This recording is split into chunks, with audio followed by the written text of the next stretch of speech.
ମୁଁ ଆଜି ଆପଣମାନଙ୍କୁ ଡାକିବାର ମୂଳ କଥାଟି ହେଲା, ଆପଣମାନେ ଜାଣିଛନ୍ତି ମୁଁ ଭାରତୀୟ ଜନତା ପାର୍ଟିରେ ଏକରକ ଓଡ଼ିଶାରେ ଭାରତୀୟ ଜନତା ପାର୍ଟିରେ ସଂଗଠନ କରିବାର ମୂଳ ସଦସ୍ୟ ଥିଲେ।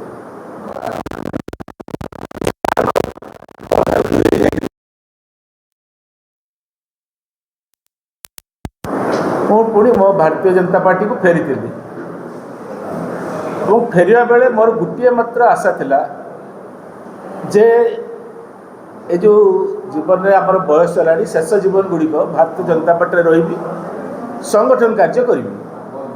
ଅଲଗା ଯାହା ରାଜ୍ୟ ଦେବ କିମ୍ବା ଯାହା ଜିଲ୍ଲା ଦେବ କରିଛି ମଧ୍ୟ।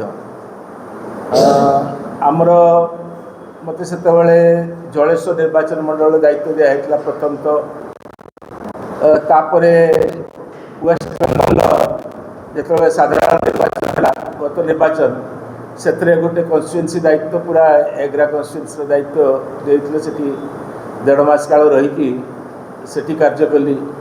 ପିପିଲିରେ ଉପନିର୍ବାଚନ 2 ଥର ହେଲା, ଆପଣମାନେ ଥିବ, ଥରେ ହେଲା ବନ୍ଦ ହେଇଗଲା, ପୁଣି ଆଉ ଥରେ ହେଲା। 2 ଥର ଯାକ ରହିଲି ଏବଂ ସମ୍ପୂର୍ଣ୍ଣ ସମୟ ପିପିଲିରେ ରହିକି ଦଳ ପାଇଁ କାର୍ଯ୍ୟ କଲି। ବିଭିନ୍ନ ପ୍ରଶିକ୍ଷଣ ଶିବିର ହୁଏ ଭାରତୀୟ ଜନତା ପାର୍ଟିର, ପ୍ରଶିକ୍ଷକ ଭାବରେ ବିଭିନ୍ନ ଜିଲ୍ଲା ଯାଇଛି। ଗତ ଯେଉଁ ଆମର ଗୋଟେ ସଦସ୍ୟତା ସଂଗ୍ରହ ଭାରତୀୟ ଜନତା ପାର୍ଟିର ହୁଏ, ସାଂଗଠନିକ ନିର୍ବାଚନ ହୁଏ, ସେ ସବୁକୁ ମଧ୍ୟ ମୁଁ ମୟୂରଭଞ୍ଜ ଦାୟିତ୍ୱରେ ଥିଲି, ମୟୂରଭଞ୍ଜ କରିଛି। କେତେବେଳେ ନୟାଗଡ଼, କେତେବେଳେ କେଉଁଝର, କେତେବେଳେ ମୟୂରଭଞ୍ଜ ପ୍ରଶିକ୍ଷକ ଭାବରେ ବିଭିନ୍ନ ଜଗସ୍ତ କରିଛି, ଯେତିକି କରିଛି। ଭାରତୀୟ ଜନତା ପାର୍ଟିର ପ୍ରଶିକ୍ଷକ ଭାବରେ ମୁଁ ସବୁଠାରୁ ଗୋଟିଏ ଜିନିଷ ଭଲ ପାଏ ଭାରତୀୟ ଜନତା ପାର୍ଟିର, ତାର ହେଉଛି ପଞ୍ଚତତ୍ତ୍ୱ, ପଞ୍ଚନିଷ୍ଠା କୁହାଯାଏ। ତାର ସବୁଠାରୁ ବଡ଼ ପଞ୍ଚନିଷ୍ଠାର ବଡ଼ ଗୁରୁତ୍ୱପୂର୍ଣ୍ଣ ମନାଯାଏ ଯେ ମୂଲ୍ୟବୋଧଯୁକ୍ତ ରାଜନୀତି। ଭାରତୀୟ ଜନତା ପାର୍ଟି ଯେଉଁ ରାଜନୀତି କରେ, ମୂଲ୍ୟବୋଧ ଭିତ୍ତିକ କରେ। କେବଳ ସବୁକିଛି କରିବା, କ୍ଷମତାରେ ରହିବା ପାଇଁ ସବୁକିଛି କରିବା, ସେଥିରେ ଭାରତୀୟ ଜନତା ପାର୍ଟି ବିଶ୍ୱାସ କରେ ନାହିଁ। କିନ୍ତୁ ଅତ୍ୟନ୍ତ ଦୁଃଖ ଏବଂ ପରିତାପର ବିଷୟ, ଓଡ଼ିଶାରେ 2024 ମସିହାରେ ଦଳ କ୍ଷମତାସୀନ ହେଲା ପରେ, ଭାରତୀୟ ଜନତା ପାର୍ଟି କ୍ଷମତାସୀନ ହେଲା ପରେ, ମୋ ହିସାବରେ ଦଳର ନୈତିକ ପତନ ଘଟିଛି। ନହେଲେ ଜଣେ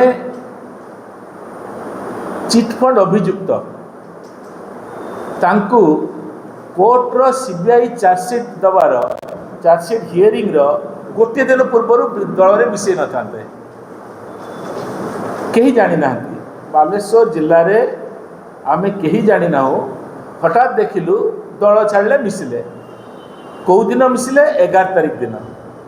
12 ତାରିଖ ଦିନ ତାଙ୍କର ହାଇକୋର୍ଟରେ ସିବିଆଇ ଚାର୍ଜସିଟ୍ ହିୟରିଂ ଥିଲା ଏବଂ ତା ଦ୍ୱାରା କ'ଣ ହେଲା, ତାକୁ ସହଯୋଗ କରାଗଲା କି ସହଯୋଗ ମିଳିଲା, ସିଏ ତାଙ୍କର ଯେଉଁ ତାଙ୍କୁ ଆହୁରି ଏପ୍ରିଲ 13 ଯାଏ ଘୁଞ୍ଚେଇ ଦିଆଗଲା। ଚାର୍ଜସିଟ୍ ଆମର ଯେଉଁ C4 ଚିଟଫଣ୍ଡ କେସ୍ର ସିବିଆଇ ଯେଉଁ ଚାର୍ଜସିଟ୍ ଦାଖଲ କରିଥିଲା, ତା ସିବିଆଇ କୋର୍ଟରେ, ନା ଏଇଟା ସେଇ ଚିଟଫଣ୍ଡ ବାବଦରେ ଥିଲା।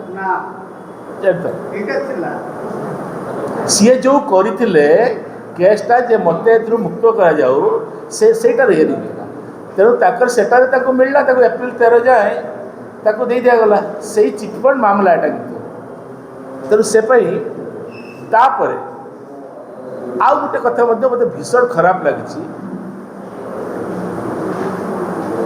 ଆପଣ କିଛି ଦିନ ପୂର୍ବରୁ ଆପଣ ଗୋଟେ ଭାଇରାଲ ହେଲା, ମୁଁ ଜାଣିନାହିଁ କିଏ କଲେ, ମୁଁ ମଧ୍ୟ ଦେଖିଛି, ଆମର ଏବେକାର ସାଂସଦଙ୍କର ତାଙ୍କର ବକ୍ତବ୍ୟ ଗତ ନିର୍ବାଚନ ସମୟରେ ସେ ଯେଉଁ କହିଲେ ଯେ କେମିତି ସିବିଆଇ ତାଙ୍କ ଘରେ ପଶିଲା, ସାଂସଦଙ୍କର ବକ୍ତବ୍ୟ, ଏବଂ ପାଇଖାନା ପଟୁ ଲୁଚିକି ପଳେଇଲେ, ପଞ୍ଚାୟତ ଇଲେକ୍ସନ ବେଳେ ଲୁଚି ଲୁଚି ରହିଲେ।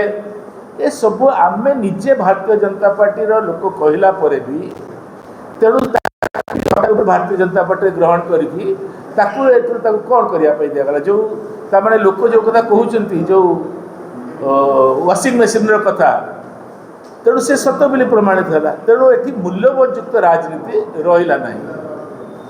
आउ गोटे कथा कहुए गणतंत्र दुई प्रकार गणतंत्र गोटे दलर आभ्यंतरीण गणतंत्र आउ गोटे हूँ राष्ट्र गणतंत्र देशर गणतंत्र डेमोक्रेसी।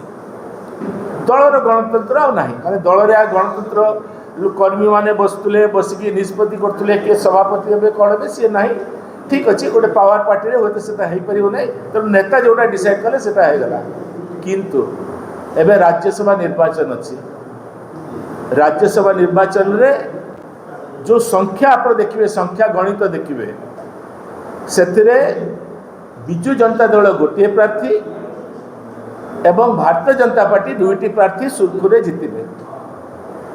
भारतीय जनता पार्टी संख्या नहीं तथापि तृतीय प्रार्थी देइचंती एवं खोला खोली केमिति विधायक मान को सांग नियाजिवो केमिति घोड़ा व्यापार कराजिवो से संपूर्ण भाव में सहमति प्रकाश। दिलीप राय कौन कहले जे मुहेली स्वाधीन प्रार्थी हवा दिन से बीजेपी कार्यालय अन्य प्रार्थी मान सांगे थे से केमिति हेले स्वाधीन प्रार्थी।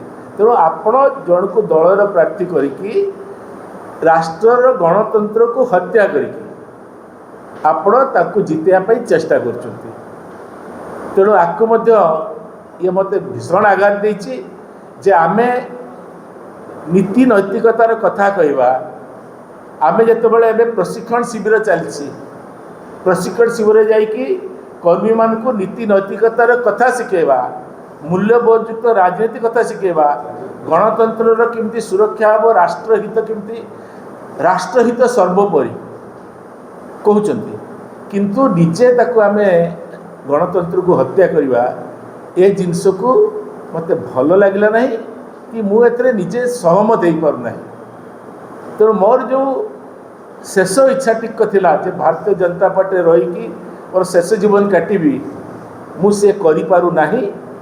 तेणु अत्यंत दुखर सहित मानसिक अशांति मानसिक क्षोभ सहित मु भारतीय जनता पार्टी साधारण सदस्य पदरू मुझे इस्तीफा दूची। गत किछि समय पूर्वर मो राज्य सभापति राज्य संगठन संपादक आमर सांसद जिला सभापति राज्यर अन्य साधारण संपादक समस्त को मो मोर भारतीय जनता पार्टी साधारण सदस्य पदरू इस्तीफा देछि। धन्यवाद। मोर कौन सी निष्पत्ति नहीं मु आज भारतीय जनता साधारण सदस्य पदरू अच्छी कौन करी कौन ना मुझे निष्पत्ति करना मु चुपचाप घरे बसिकी किसी दिन टे घर परिवार सहित टे शांति रही सारे लोक संपर्क अच्छी लोकों पाखु जीवी किंतु कौन सी दल रे एत पर्यटन मिसवार मोर कौन निष्पत्ति है ना कि मुझे कौन कथबार्ता क्या सहित कर।